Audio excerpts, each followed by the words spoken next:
참수형을 당하기 전날 밤 요새 같은 감옥으로부터 주님에 의해 극적으로 구출된 베드로는 자신을 위해서 교인들이 기도하고 있던 마가라 하는 요한의 어머니 마리아의 집으로 갔습니다.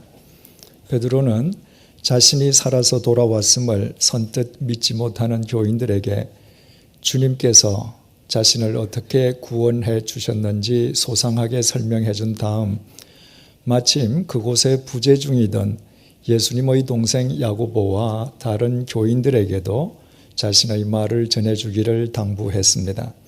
그리고 베드로는 그곳을 떠나 다른 곳으로 갔습니다. 그 모든 일이 일어난 시간은 한밤중이었습니다. 본문 18절에서 19절 상반절을 보시겠습니다. 날이 새매 군인들은 베드로가 어떻게 되었는지 알지 못하여 적지 않게 소동하니 헤롯이 그를 찾아도 보지 못하매 파수꾼들을 신문하고 죽이라 명하니라.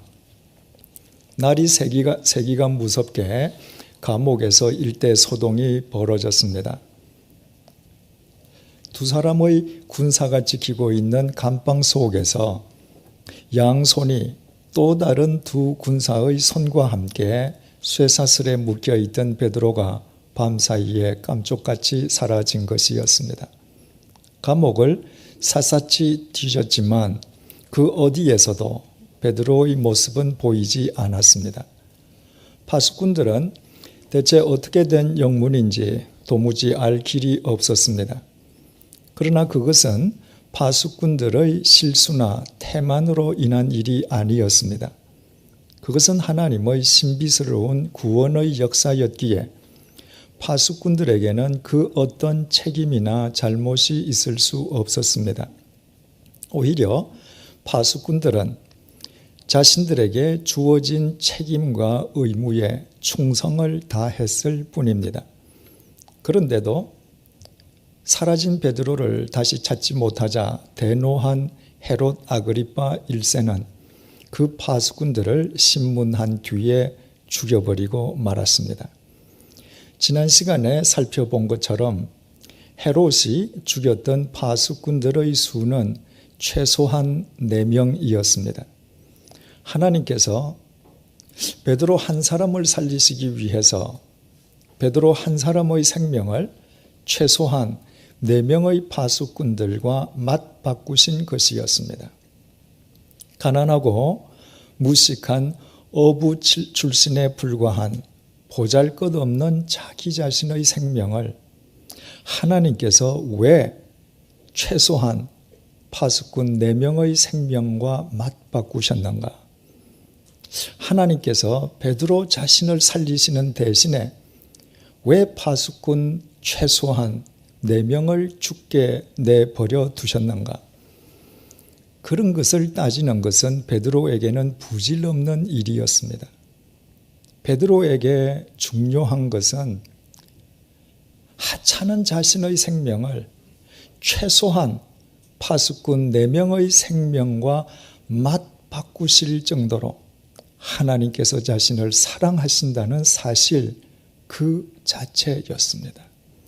나아가 하찮은 자신을 살리시기 위해서 자신의 생명을 하나님의 독생자이신 예수 그리스도의 생명과 맞바꾸실 정도로 자신을 사랑하신다는 사실, 바로 그 기적 같은 사실이 베드로에게는 중요했습니다.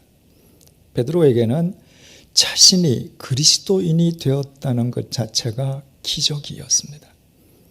그래서 베드로는 그 이후 어떤 상황 속에서든 담대하고 흔들림 없는 믿음으로 오직 주님 안에서 하나님의 뜻을 쫓아 살아갈 수 있었습니다. 그렇다면 하나님의 섭리 속에서 최소한 파수꾼 4명의 생명과 맞바꾸어진 생명, 나아가 예수 그리스도의 생명과 맞바꾸어진 생명으로 살아가는 베드로에게 오직 주님 안에서 하나님의 뜻을 쫓아 살아가는 삶이란 구체적으로 어떤 삶을 의미했겠습니까? 우리는 그 해답을 사도 바울의 삶 속에서 얻을 수 있습니다. 바울은 본래 그리스도인들을 색출, 연행, 투옥하면서 박해하기를 자신의 천직으로 삼았던 사람이었습니다. 그는 예루살렘에서 무려 200km 이상 떨어져 있는 다메섹에 있는 그리스도인들까지 색출하려 할 정도로 자신의 천직에 대해 열심을 다했습니다. 그 바울이 바로 그 다메섹 도상에서 하나님의 신비로운 구원을 입었습니다. 그날 그곳에 바울 혼자만 있었던 것이 아니었습니다. 분명히 바울의 일행이 바울과 함께 있었습니다. 바울 일행이 복수라면 바울은 단수에 지나지 않습니다. 그런데도 그날 그곳에서 복수인 바울의 일행은 제외되고 단수에 지나지 않는 바울 단 한 사람만 하나님의 구원을 입었습니다. 그렇다고 그 모든 사람들 가운데에 바울이 가장 선하고 의로웠던 사람이었던 것은 결코 아니었습니다. 그리스도인들을 박해하는 그 무리의 우두머리가 바울이었던 만큼 바울이 그들 중에 가장 패역한 인간이었습니다. 그런데도 하나님께서는 그날 그곳에서 다른 사람들은 다 버리시고 그들 가운데 가장 패역한 인간이었던 바울 단 한 사람만을 당신의 자녀로 부르셨습니다. 이것은 언뜻 대단히 불공평해 보이는 처사인 것처럼 여겨질 수 있습니다. 그러나 그 이후 바울은 단 한 번도 하나님은 왜 그토록 불공평하시냐며 하나님을 비난한 적이 없었습니다. 도리어 바울은 하나님을 찬양했습니다. 에베소서 1장 4절에서 6절 말씀을 표준 새 번역으로 읽어드리겠습니다. 하나님께서는 우리를 사랑하셔서 하나님 앞에서 거룩하고 흠이 없게 하시려고 창세 전에 우리를 그리스도 안에서 택하여 주셨습니다.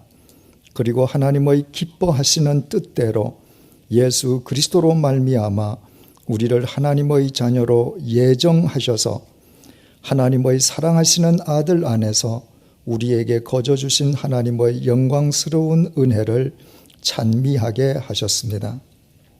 바울은 복수의 사람 중에서 단수인 자기 한 사람만 구원받았던 것이 얼마나 신비스러웠던지 그 구원은 하나님께서 자신을 위해 창세 전부터 예비하신 은총이라고 하나님을 찬양했습니다. 바울에게 그날 하나님의 구원은 그 정도로 불가사의했던 것입니다.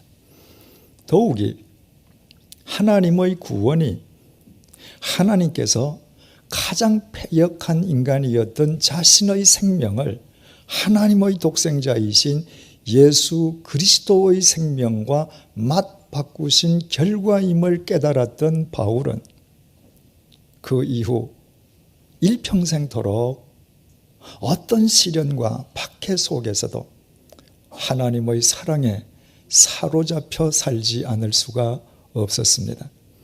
로마서 8장 35절에서 39절 말씀을 역시 표준 새 번역으로 읽어드리겠습니다. 누가 우리를 그리스도의 사랑에서 끊을 수 있겠습니까? 환난입니까? 곤고입니까? 핍박입니까? 굶주림입니까? 헐벗음입니까? 위험입니까? 또는 칼입니까? 성경에 기록된 바 우리는 종일 주님을 위하여 죽임을 당합니다. 우리는 도살당한 양과 같이 여김을 받았습니다 한 것과 같습니다. 그러나 우리는 이 모든 일에서 우리를 사랑하여 주신 그분을 힘입어서 이기고도 남습니다. 나는 확신합니다. 죽음도 삶도 천사들도 권세자들도 현재 일도 장래 일도 능력도 높음도 깊음도 그 밖에 어떤 피조물도 우리를 우리 주 예수 그리스도 안에 있는 하나님의 사랑에서 끊을 수 없습니다. 그러나 바울은 이처럼 하나님의 사랑을 찬양하는 것만으로 그치거나 하나님의 그 사랑을 힘입어 자신의 입신양명만을 위해서 살지 않았습니다.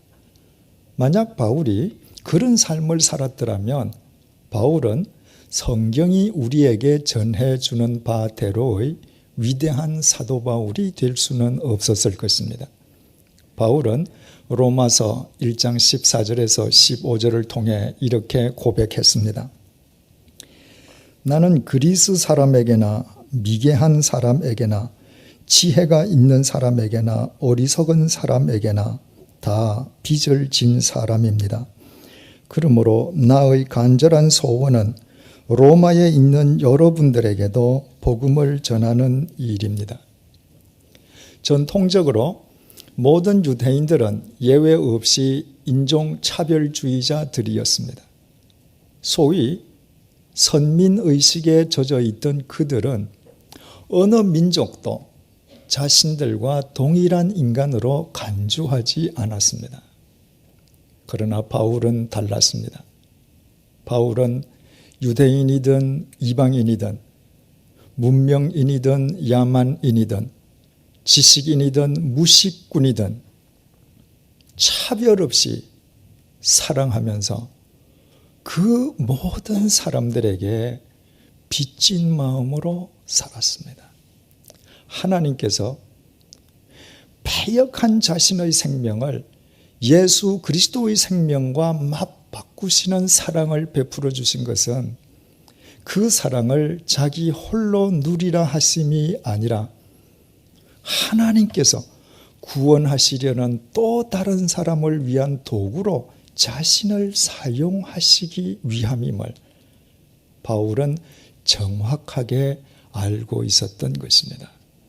그래서 바울은 하나님께 진 사랑의 빚을 사람에게 갚는 일에 자신의 일생을 던졌습니다. 그 사랑의 빚을 갚기 위해 수없이 죽음의 위협을 겪어야만 했지만 그러나 이 세상 그 어떤 위협도 바울의 앞길에 장애물이 될 수는 없었습니다. 하나님께 진 사랑의 빚을 하나님께서 구원하시기 원하시는 사람에게 갚는 것이 하나님의 뜻임을 추호도 의심해 본 적이 없었기 때문입니다. 이것은 베드로 역시 마찬가지였습니다. 하나님께서 자신의 생명을 최소한 4명의 파수꾼의 생명과 맞바꾸어 주셨다고 해서 하나님께서 하찮은 자신의 생명을 하나님의 독생자이신 예수 그리스도와 맞바꾸실 정도로 자신을 사랑해 주셨다고 해서 베드로는 그 하나님의 사랑을 자신의 안위를 꾀하는 전유물로 삼으려 한 적이 없었습니다. 베드로 역시도 사람에게 빚진 마음으로 살았습니다. 그래서 17절은 베드로가 그곳을 떠나 다른 곳으로 갔음을 증언해 주고 있습니다. 그 다른 곳은 베드로가 세상의 박수갈채와 사람들의 스포트라이트로부터 사라져야 되는 곳이었습니다. 그러나 베드로는 전혀 개의치 않았습니다. 하나님께서 자신의 생명을 최소한 파수꾼 4명의 생명과 맞바꾸시고 나아가 예수 그리스도의 생명과 맞바꾸실 정도로 자신을 사랑해 주셨기에 하나님께 진 그 사랑의 빚을 하나님께서 구원하시기 원하시는 또 다른 곳의 사람들에게 갚는 것이 바로 하나님의 뜻임을 베드로도 분명히 알고 있었던 것입니다. 이처럼 하나님께 진 사랑의 빚을 하나님께서 구원하시려는 사람에게 갚기 위해서 자기 생을 던진 사람들의 행적, 그것이 바로 사도행전입니다. 그러므로 우리는 교회의 정의를 새롭게 내릴 수 있습니다. 교회는 자신들의 생명을 예수 그리스도의 생명과 맞바꾸어 주신 하나님께 사랑의 빚을 진 사람들이 하나님께서 구원하시려는 사람들에게 그 사랑의 빚을 갚기 위해 모인 사랑의 채무자들의 모임입니다. 이 땅의 모든 그리스도인들이 이처럼 하나님과 사람에 대한 사랑의 채무감을 갖고 살아간다면 이 땅의 그리스도인에 의해 이 세상은 반드시 새로워질 것입니다. 하나님의 사랑과 생명은 바로 그런 사람들을 통해 역사하시기 때문입니다. 그러나 만약 이 땅의 그리스도인들이 하나님과 사람에 대한 사랑의 채무감을 상실하고 살아간다면 이 땅의 교회는 추한 이기 집단으로 전락해버리고 말 것입니다. 하나님과 사람에 대한 사랑의 채무감을 상실한 그리스도인은 실은 하나님의 사랑을 이용해서 자기 안일만을 꾀하려는 독선적인 이기주의자에 지나지 않을 것이기 때문입니다. 세계의 오지를 찾아다니면서 사랑의 빚을 갚고 있는 박태수 선교사님은 고등학교 시절에 아버지의 사업 실패로 한순간에 집안이 몰락하는 절망과 맞닥뜨렸습니다. 어린 나이에 하루아침에 인생 밑바닥으로 떨어진 자신의 처지를 도저히 받아들일 수 없었던 그는 스스로 목숨을 끊기 위해서 쥐약을 샀습니다. 그러나 바로 그날 친구를 따라서 교회에 갔다가 예수 그리스도를 만났습니다. 집안의 몰락을 통해서 예수 그리스도께서 그에게 새로운 생명을, 영원한 생명을 주신 것이었습니다.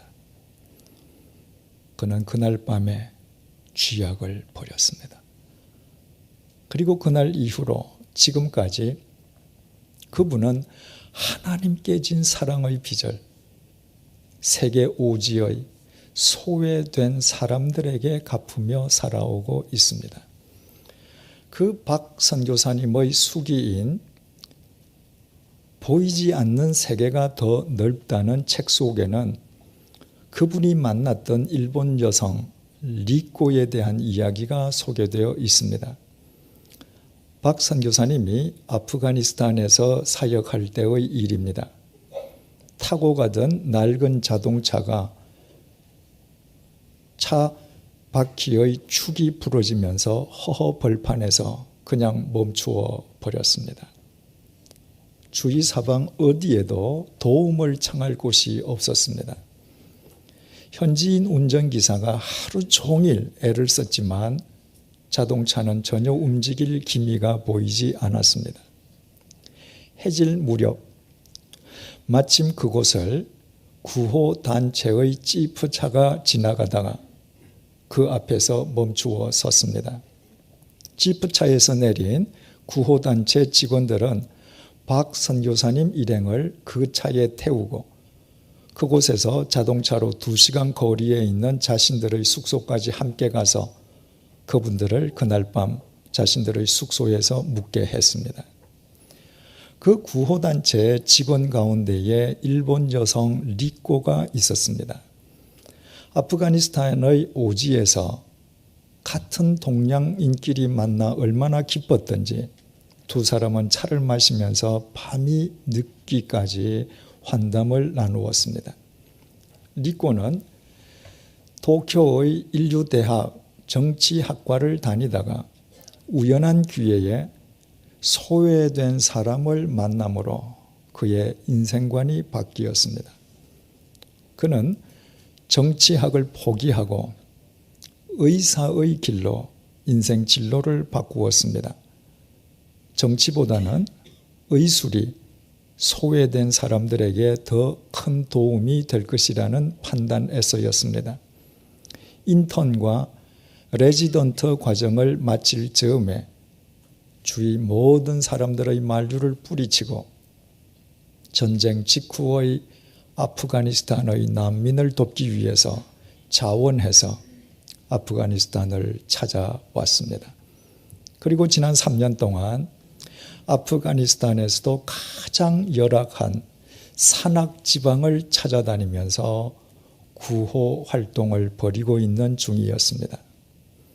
이튿날 리꼬의 도움으로 자동차를 수리한 박 선교사님 일행은 무사히 귀가했습니다. 그리고 박 선교사님은 그날부터 리꼬를 위해서 기도하기 시작했습니다. 누구도 흉내낼 수 없을 정도로 헌신적으로 아프가니스탄의 소외된 사람에게 사랑을 베풀고 있는 리코에게 꼭 해주고 싶은 말이 있었습니다. 영원한 생명이 무엇이고 그 생명이 어디에서부터 오는지를 일러주고 싶었습니다.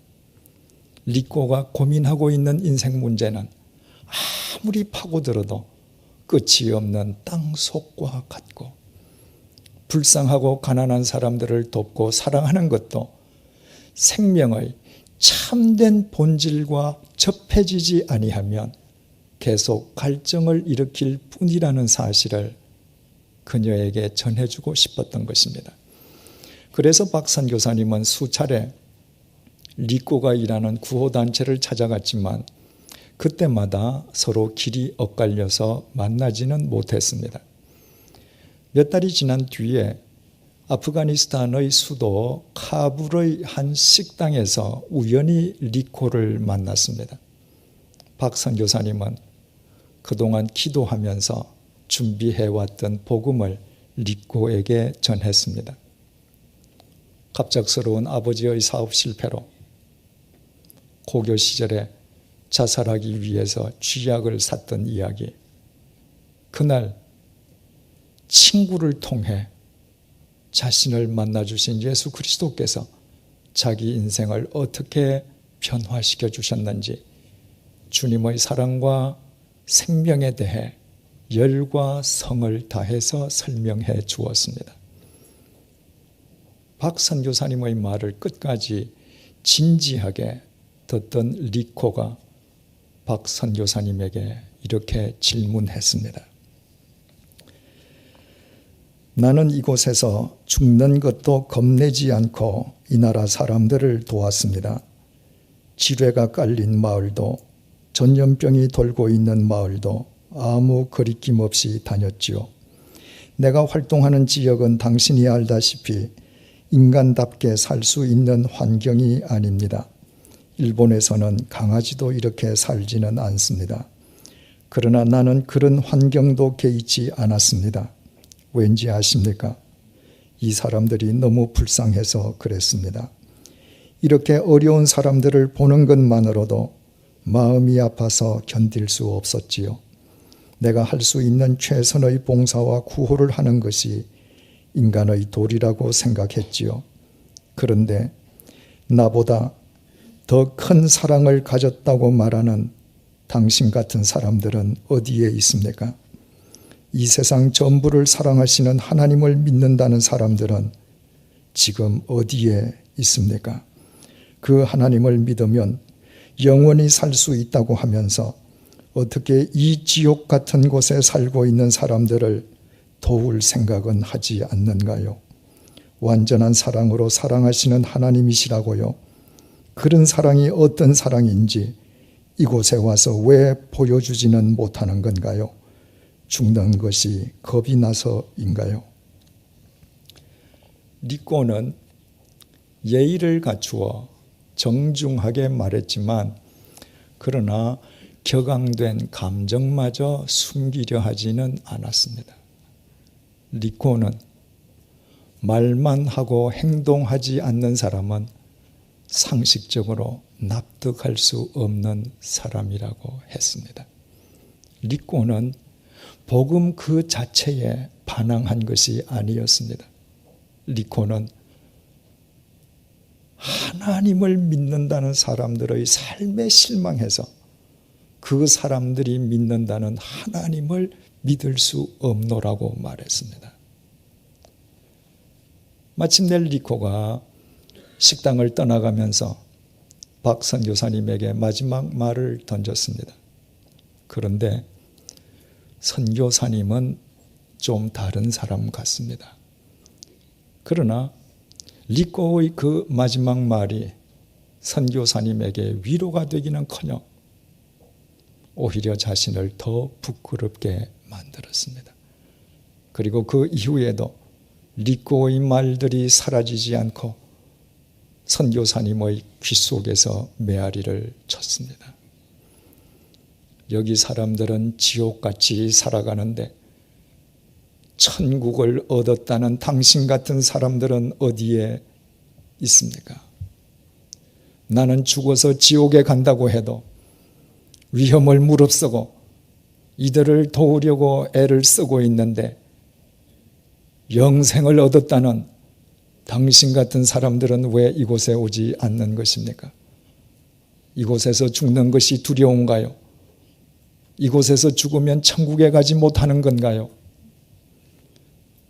나는 작은 동정심만으로도 이 험한 곳에서 목숨을 거는데 열방을 사랑한다는 사람들은 지금 대체 어디에 있는 것입니까? 하나님의 완전한 사랑으로 세계를 책임지겠다고 소리치는 사람들은 지금 어디에서 대체 무엇을 책임지고 있는 것입니까? 어떻습니까? 니꼬의 이 질문이 혹 나를 향한 믿지 않는 내 가족의 질문인 것은 아닙니까? 하나님의 완전한 사랑을 안다면서도 왜 그 사랑을 나에게는 보여주지 아니하느냐고 내게 반문하는 내 가족 말입니다. 니꼬의 이 질문이 혹 학교에서나 일터에서 나를 향한 내 동료의 질문인 것은 아닙니까? 하나님의 사랑을 입었다면서도 어쩌면 그토록 이기적으로만 살아가느냐고 나를 향해 반문하는 내 동료들 말입니다. 니꼬의 이 질문이 혹 우리 모두를 향한 세상 사람들의 질문인 것은 아닙니까? 열방을 사랑하고 완전한 사랑으로 세계를 책임지겠다는 그리스도인들이 대체 지금 어디에서 무엇을 책임지고 있느냐고 우리에게 질문하고 있는 세상 사람들 말입니다. 사랑하는 교우 여러분, 하나님께서 다메섹 도상에서 다른 모든 사람을 버리시고 가장 패역한 인간이었던 바울을 구원해 주셨습니다. 바로 그 하나님, 하찮은 베드로의 생명을 최소한 파수꾼 4명의 생명과 맞바꾸신 그 하나님, 그 하나님이 우리 개개인의 하나님이신지 아십니까? 그 하나님께서 오늘 우리가 이 자리에 앉아 있을 수 있게끔 지난 세월 동안 얼마나 값비싼 대가를 치러 오셨는지 아십니까? 그 하나님께서 우리를 살려주시기 위해 더러운 죄인에 불과한 우리의 생명을 당신의 독생자의 생명과 맞바꾸어 주셨음을 믿으십니까? 하나님께서 우리의 생명을 당신의 독생자의 생명과 맞바꾸어 주시기 위해 십자가에서 사지가 찢어지며 어찌하여 나를 버리시느냐는 당신의 독생자의 절규마저 외면하셨음을 믿으십니까? 그렇다면 이제부터 우리 모두 하나님께 진 그 사랑의 빚을 갚는 그리스도인들이 되십시다. 내 가정에서, 나의 학교와 일터에서, 이 세상 속에서, 내 곁에 있는 사람에서부터 그 사랑의 빚을 갚아 가십시다. 지구는 둥글기에 한 방향으로만 계속 나아가면 지구를 한 바퀴 둘러 다시 원 위치로 되돌아온다고 했습니다. 즉 언제든 내가 두 발 딛고 서 있는 바로 그곳이 땅끝이요, 바로 내 곁에 있는 사람이 내가 사랑해야 할 땅끝의 사람입니다. 하나님께 진 사랑의 빚을 바로 그 사람에게서부터 갚아 나가십시다. 하나님께서 하찮은 우리의 생명을 당신의 독생자이신 예수 그리스도의 생명과 맞바꾸실 정도로 우리를 사랑하셨기에 그 사랑의 빚을 하나님께서 구원하시려는 사람에게 갚는 것이 하나님의 뜻임을 결코 잊지 마십시다. 이처럼 하나님께 진 사랑의 빚을 사람에게 갚는 사랑의 채무자로 우리가 살아갈 때 우리는 주님과 더불어 참된 생명과 사랑을 누리는 행복한 그리스도인들이 될 것이요, 그 결과로 우리의 삶은 하나님에 의해 이 시대의 땅끝을 새롭게 하는 사도행전으로 승화될 것입니다. 기도하시겠습니다. 주님, 오늘날 교회는 세상 사람들로부터 비판의 대상으로 전락해 있습니다. 믿지 않는 사람들에게 그리스도인은 입으로만 사랑을 말할 뿐 실제로는 자기 자신만 위하는 이기적인 사람으로 간주되고 있습니다. 그 모든 이유가 하나님의 구원을 입은 내가 하나님에 대한 사랑의 빚진 마음을 상실한 결과임을 이 시간 깨닫게 해 주셔서 감사합니다. 하나님께 사랑의 빚을 지고서도 내가 채무자임을 인식조차 못하고 살아왔던 나의 어리석음을 회개하오니 하나님의 자비하심으로 용서해 주십시오. 이제부터 우리의 하찮은 생명을 예수 그리스도의 생명과 맞바꾸어 주신 하나님께 진 사랑의 빚을 하나님께서 구원하시기 원하는 사람에게 갚는 진정한 그리스도인으로 살아가기를 원합니다. 우리가 어디에 있든 그 사람이 바로 우리 곁에 있는 사람임을 잊지 않도록 도와주십시오. 바로 그 사람을 위해 우리 자신을 주님의 사랑과 생명의 도구로 기꺼이 내어놓을 수 있도록 인도해 주십시오. 교회는 주님 안에서 하나님께 진 사랑의 빚을 사람들에게 갚는 채무자의 모임임을 자신들의 삶으로 실천하는 100주년 기념교회로 인해 수많은 땅끝의 사람들 역시 사랑의 채무자로 거듭나는 생명의 역사가 일어나게 도와주십시오. 그보다 더 가치 있고 더 행복하고 더 영원한 삶이 없음을 항상 기억하며 사는 지혜를 주십시오. 예수님의 이름으로 기도드립니다. 아멘.